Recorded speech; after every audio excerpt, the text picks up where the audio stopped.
Good morning, everybody. This is Parshas Naso.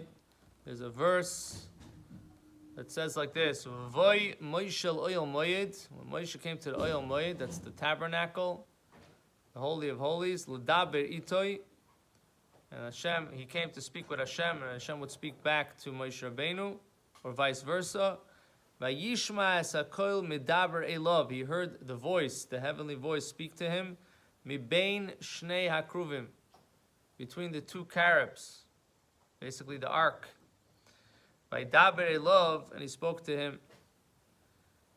So Rashi says, explaining on this verse, shekoiloi shel Hashem yizbarech hegiya rak la'oznei shel Moshe, that the voice, the heavenly voice of God, only reached the ears of Moses. Nobody else heard it, which in a sense needs explanation. And think about it, if Hashem is speaking and it's pretty powerful, pretty loud, especially if it's coming in a certain place, why is it that only Moshe Rabbeinu hears that voice?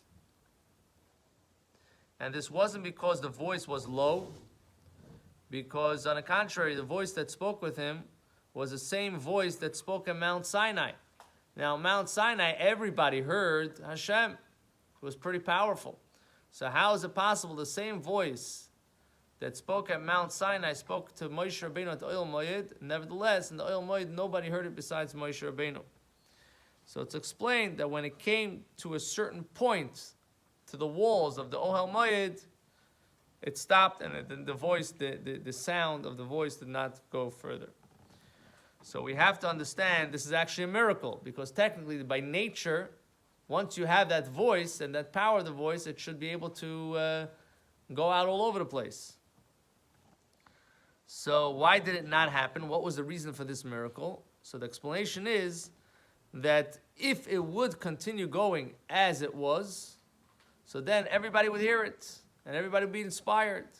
And this really answers another question. Really, when Hashem spoke at Mount Sinai, God is not limited to time and space. So if he would speak at Mount Sinai, which he did, so then this voice, we should still be hearing it today.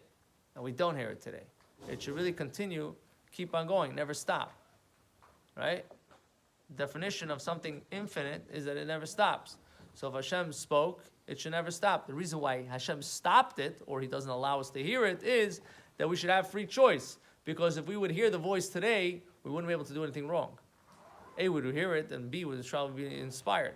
So to allow this concept of free choice, Hashem stopped, or at least doesn't allow us to hear that heavenly voice of Mount Sinai in order to create a situation of free choice.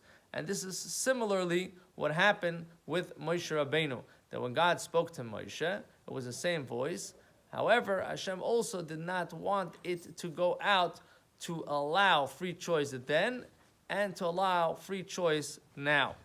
This is the reason, and the reason for this is because Hashem wants to give us the opportunity to make a dira lo yizbarach b'tachtainim, a dwelling place for Hashem in this world, in this abode, by us doing something about it, by giving us the opportunity to make it happen.